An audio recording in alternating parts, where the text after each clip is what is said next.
passe mon temps à peindre des figurines, à inventer des histoires, à faire des broderies aussi. J'aime bien.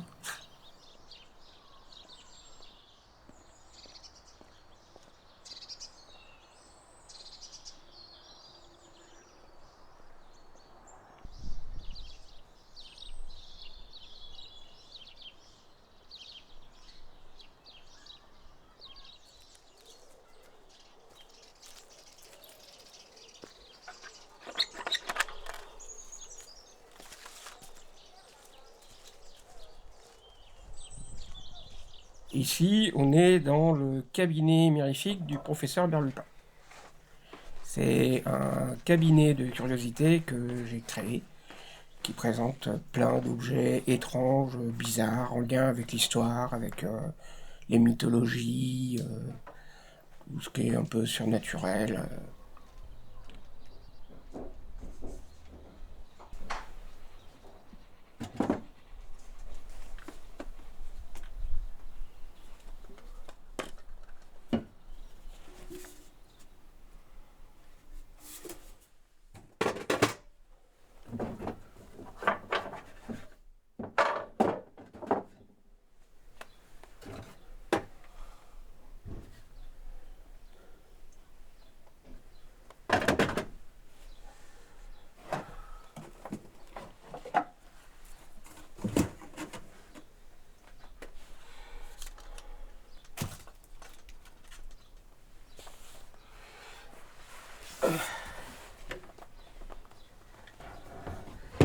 Le professeur Berlupin, c'est un scientifique du 19e siècle qui était aussi archéologue, un peu aventurier, un peu rat de bibliothèque, spécialiste des mythologies.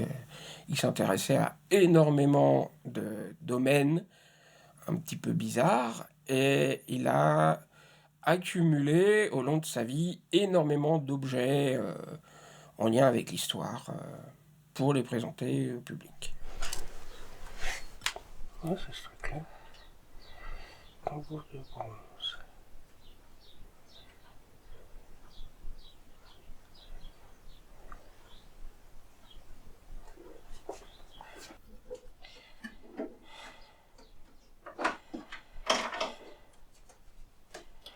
Je suis un de ces agents qui récupère les objets dans le monde et je suis également l'archiviste du musée, c'est-à-dire que je liste tous les objets, je raconte les histoires du musée et je permets aux humains de venir le visiter.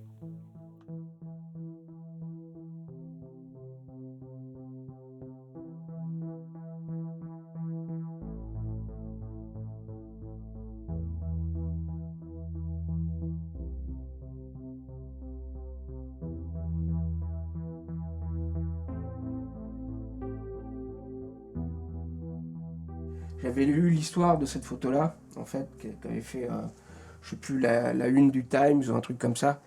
Et c'était sur des soldats américains qui avaient ramené des trophées de la guerre du Pacifique, donc des crânes japonais.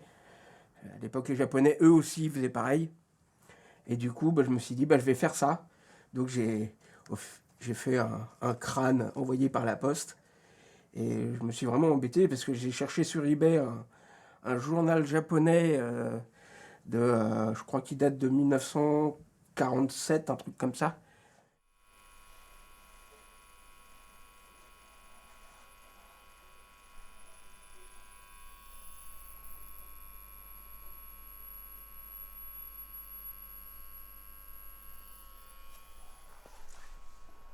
J'aime bien l'idée que les gens, d'une fois sur l'autre, ils découvrent à chaque fois des nouveaux trucs, des nouvelles histoires, qui se perdent un petit peu, qui voient pas le temps passer, parce que voilà, il y a une histoire là, il y en a une autre à côté, il y en a une autre encore là, dans des petits coins. J'aime bien l'accumulation.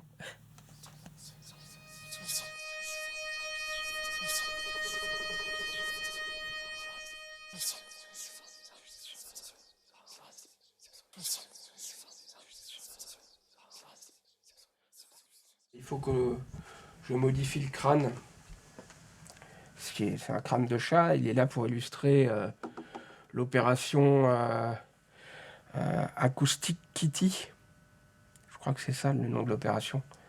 Où en gros la CIA avait pris un chat et ils ont fait plein d'opérations pour lui mettre des micros, mettre une antenne dans sa queue. Le pauvre chat il était vivant, hein, et ils ont fait je sais plus combien d'opérations pour en faire un chat espion. Et ça a coûté des millions. Ça a duré 5 ans et ça a coûté 20 millions de dollars pour faire le chat un peu bionique, tout ça. Et le jour où ils relâchent le chat en face de l'ambassade de Russie, ça c'était pendant la guerre froide, le chat il traverse la route et il se fait écraser. Ils n'ont pas réessayé. Pauvre chat.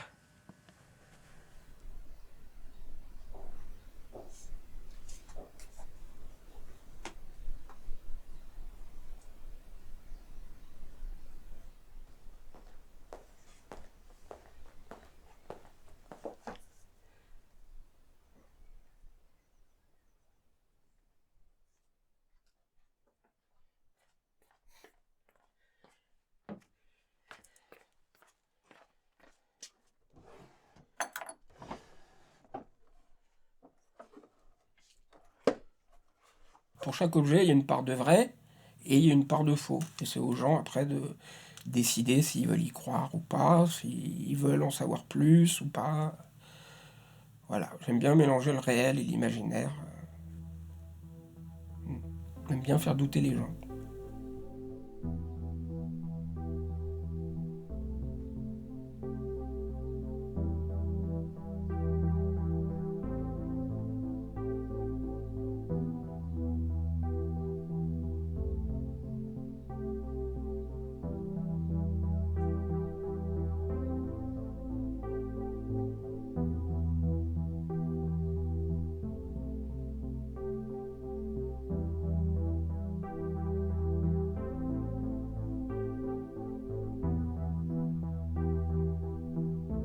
Je veux que les gens se posent la question, qu'ils prennent pas tout pour argent comptant, mais qu'ils soient capables de raisonner par eux-mêmes et de chercher si ça peut être vrai ou pas.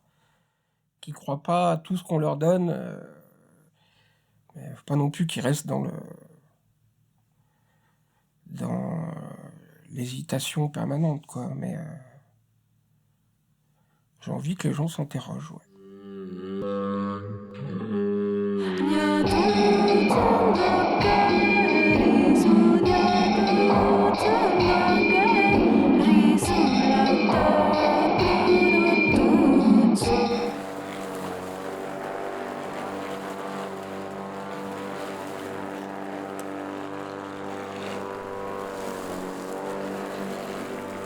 Je considère on a deux vies, avant et après. Euh, Avant la naissance de Guillaume et après sa naissance. C'est un sac de café de Brazzaville à Ouais. Alger et qui doit être assez vieux.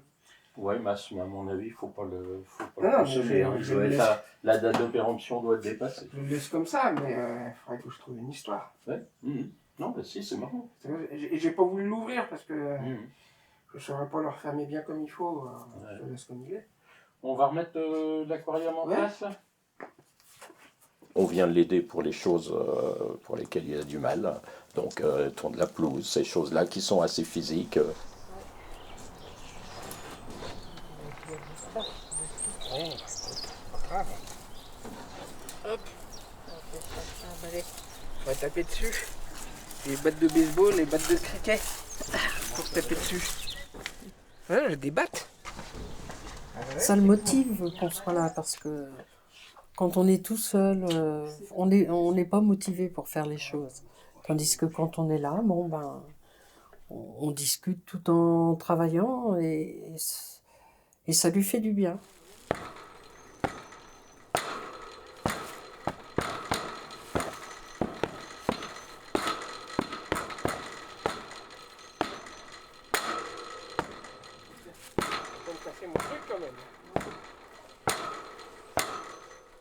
J'ai la mucoviscidose. Je suis transplanté pulmonaire depuis 11 ans maintenant.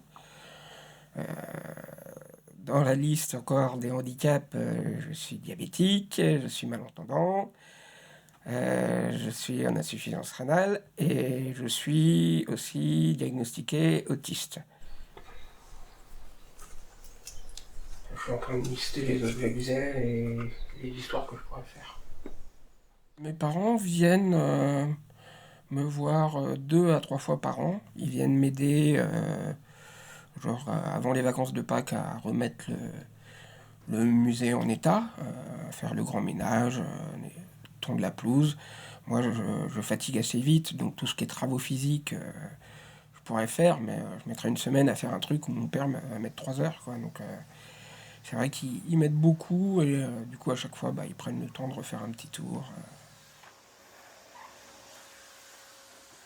Quand il est né, on nous avait dit pendant la grossesse qu'il y avait des soucis, mais bon, ils n'avaient pas été alarmistes. Et donc, nous, on n'avait pas mesuré la gravité de ce qui allait se présenter, quoi.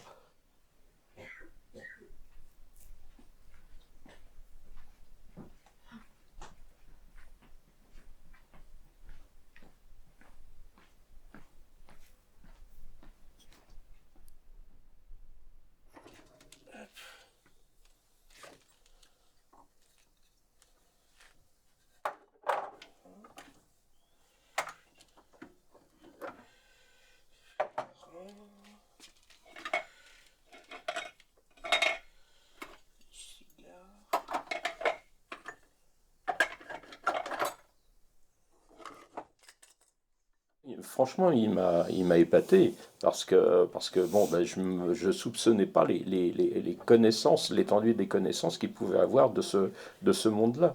On l'a découvert petit à petit.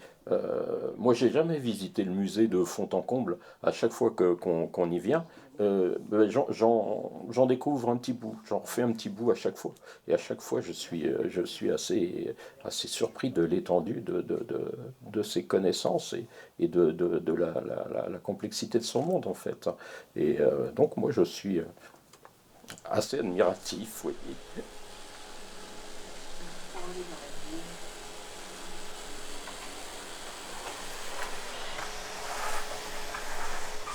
Ça me fait plaisir qu'ils viennent m'aider, ça me fait plaisir qu'ils reconnaissent mon travail, qu'ils voient tout ce que je fais, même si moi j'ai pas l'impression de faire grand chose. Eux, ils voient bien que je fais quand même pas mal de choses. Ça me rassure que mes parents me supportent dans ce truc-là, quoi. C'est un petit peu le projet de ma vie où je mets toute mon énergie dedans et le fait que mes parents soient OK avec ça, ça me fait plaisir.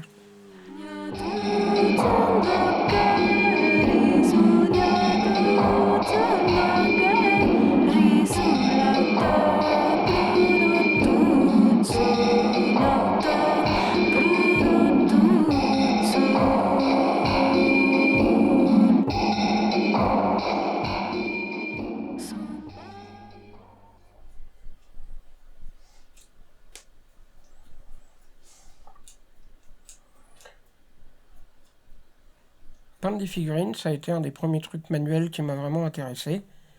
Puis après, j'ai arrêté quand je suis allé à la fac pendant quand même plusieurs années.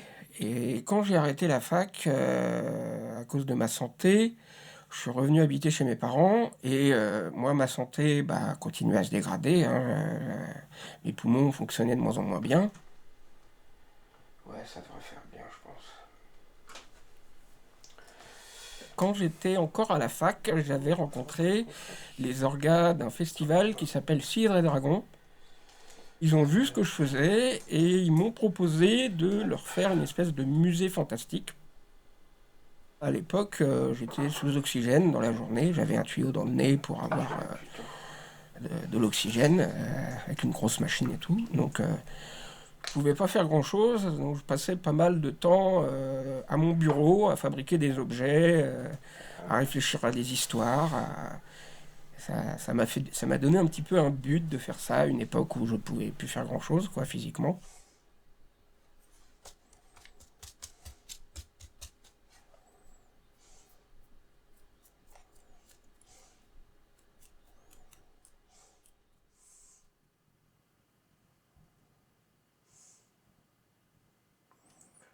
Je vais faire ça en fait. Parce que ça, je sais pas quoi en faire de la partie en bandage, là, c'est pas... Ouais.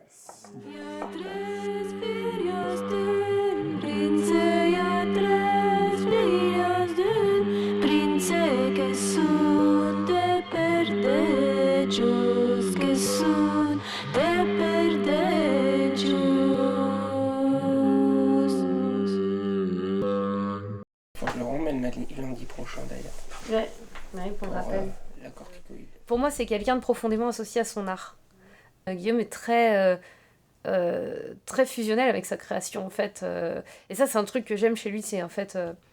c'est son univers intérieur, en fait. Il y a pas... la frontière est floue entre lui et sa création, des fois. Il y avait ça aussi, hop, qui était un extracteur de dryade. En gros, on pique dans le tronc d'arbre avec les 3 aiguilles et puis on aspire la dryade. Ah oui, je peux pas, on peut plus, j'ai fixé. Donc, faudrait que je me replonge dans ces trucs-là, dans ces idées-là. Et pareil, les pièces, ça c'est une tubulure de perfusion. C'est le goutte à goutte. Ça, c'est quand c'est comme ça. Je récupère vraiment n'importe quoi. Je sais que Corwin aime beaucoup jouer à brouiller la ligne entre le réel et l'imaginaire, en fait. C'est-à-dire, souvent, ça commence dans les petits encarts, ça commence vrai. Puis à un moment, on se dit, attends, attends, à quel moment... Et en fait, c'est un peu le jeu du cabinet, c'est de se dire, à quel moment ça devient de l'imaginaire, à quel moment... Et des fois, c'est réel. En fait, des fois, tout est réel. Donc non, c'était juste très improbable. Et des fois, non, ça part directement dans l'imaginaire au bout de quelques phrases. Et ça, c'est assez fascinant, je trouve. Voilà. Il a eu de l'attention. Hein, Elle est souvent de bons conseils sur la rédaction des histoires. Elle m'aide aussi pas mal parce que j'ai beaucoup de moments un peu de down où je suis pas bien moralement, donc elle supporte mon mauvais caractère. Elle sait qu'en prendre de la distance parce que je suis pas agréable, je suis de mauvaise humeur, je vis mal tel problème de santé ou tel problème, voilà. Ouais, elle est là quand j'ai besoin d'aide ou quand je me sens pas bien, donc j'ai pas encore fait de com. Ouais. Là, il faut que j'aille vendredi déposer 500 flyers à l'office du tourisme de Ploermel. C'est ça que je t'ai pas ramené. C'était l'automne, je me dis, vas-y, on va faire une tarte à la butternut, ça je maîtrise, on est bon. Et donc du coup, j'arrive avec ma butternut et je lui dis, t'as un couteau pour couper la butternut? Et là, il me dit, oui, je dois avoir ça. Et il me sort une lame en céramique longue de cette taille-là. Et là, on s'est regardé, on a un problème, hein, oui, parce que le couteau risquait pas de battre la butternut, c'était foutu, surtout qu'on a tous les deux, on n'a pas de force physique, ni lui ni moi, donc c'est très drôle. Et là, il me dit, sinon j'ai une scie à amputer.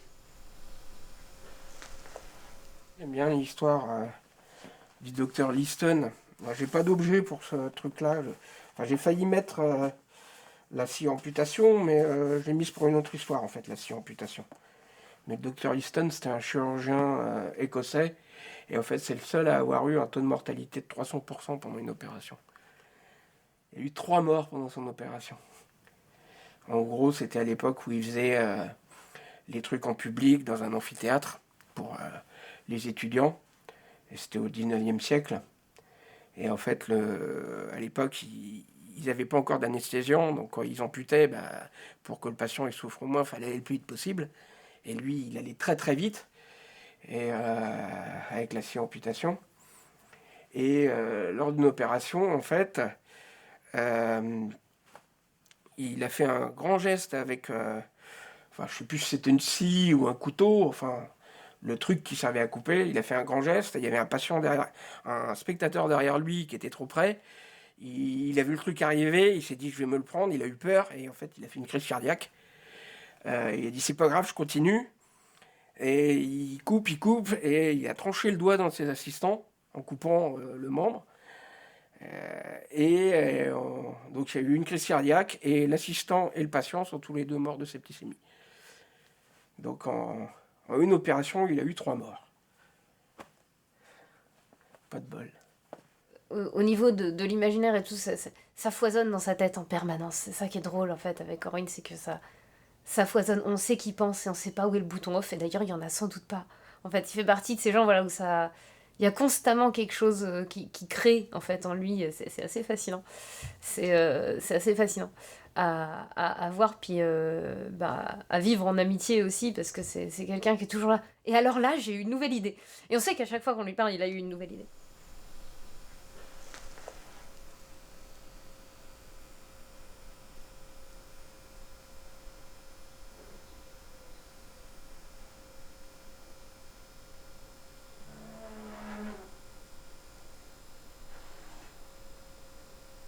Il a cette volonté d'apporter quelque chose au monde, euh, en quelque sorte malgré tout ce qui lui arrive. Il a jamais abandonné en fait l'idée d'avoir quelque chose à apporter au monde. Et des fois, il a l'impression que le cabinet c'est pas assez. Alors on lui redit, mais si, on t'assure c'est assez. Il y a plein de gens, ils font pas la moitié pour le monde de ce que toi tu fais, de ce que tu apportes de rêve et d'imaginaire et tout. Et pourtant, c'est jamais assez dans sa tête. C'est quelque chose que j'apprécie beaucoup chez lui.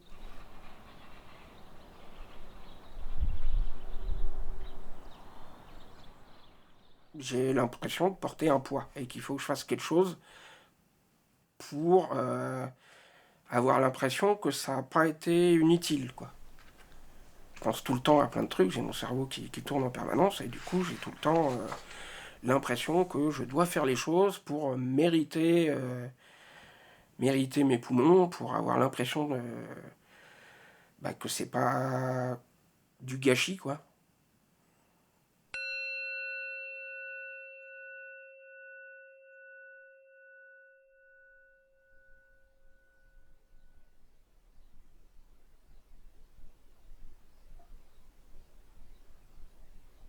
Il y a des jours où j'ai pas le moral, où je vais rien faire, mais en général c'est une pensée qui revient et qui me force à faire au moins un petit truc par jour pour me dire bah voilà, cette journée elle n'a pas été inutile, j'ai fait quelque chose et voilà quoi. Après ces dernières années, il y a eu plusieurs fois où j'étais en grosse dépression quoi à cause de toutes ces idées là. Là pour l'instant ça va un peu mieux. C'est peut-être grâce au diagnostic autiste où j'ai compris mon fonctionnement, où je me suis un peu adapté, j'ai trouvé des techniques pour plus me laisser envahir par toutes ces pensées-là. Mais dans l'ensemble, ça va un petit peu mieux au niveau moral. J'arrive plus à créer sans me dire que je suis obligé de créer, mais plus que je crée parce que j'en ai envie.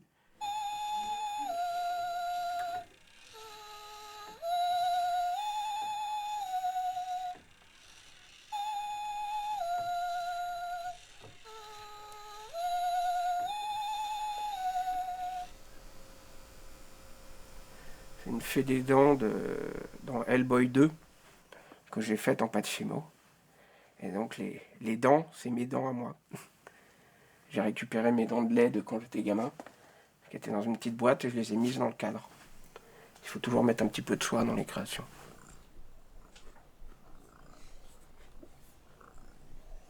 Maintenant que je sais que je suis autiste, je sais que quand j'étais gamin, j'étais pas forcément introverti, et c'est juste que c'était des traits autistiques, quoi. Et je me rends compte que l'accumulation de tout ce qu'il y a dans le musée, de toutes les histoires, de tous les objets, l'accumulation de livres, j'ai plus de 5000 livres à la maison, l'intérêt spécifique qu'est le cabinet pour moi, donc à vouloir tout connaître, me plonger dans des univers et oublier tout le reste. J'ai en fait, d'un coup, ça fait sens, quoi, le fait que je sois diagnostiqué autiste et je me comprends beaucoup mieux, je comprends beaucoup mieux mon fonctionnement aussi. Donc ça me permet aussi de mieux travailler en prenant en compte ma fatigue, en prenant en compte tout ça.